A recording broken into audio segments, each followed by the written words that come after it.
Calculation methods in numerology, let's get into it. What are the calculation methods? 1 plus 1, 2 plus 2, 3 plus 3. It's the different possibilities used to determine the specific energy of an individual's numerology. There's more than one method to figure them out. And here they are. At the bottom of the list, we have the traditional method, CHOP. Stable, but not innovative enough to make it to the top. Up next, we have Pythagorean method, safe. And no, I'm not talking about a squared plus b squared equals c squared. Get that out of your head. And at the top, we have the hidden method, iconic, legendary, too pure for this earth, 10 out of 10. Before we move on to the calculation methods, it's really important to know the Pythagorean alphabet. What is it?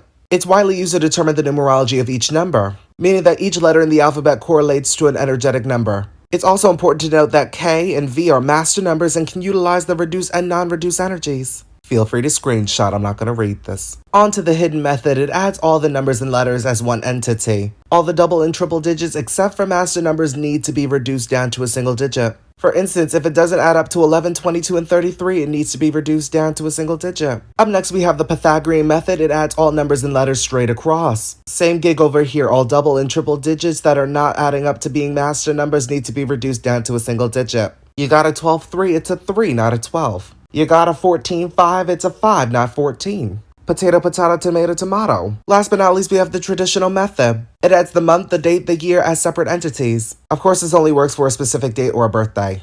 If you have more than one word, it adds it as a separate entity too. When you're using the birthday or a specific date, the sum of the month, the day, and the year as separate entities resemble a native's life cycle numbers. First cycle, typically 29 to 30 years, kind of like you're going to your Saturn return. Second cycle, 22 to 27 years at most. The third life cycle lasts until you leave this earth. If you really want to know if you have master numbers or karmic debt numbers, this method is actually the best. What? I said what I said. Of course, if you have any double or triple digits, you need to reduce them down to a single digit if they're not master numbers. That's it, I'm done.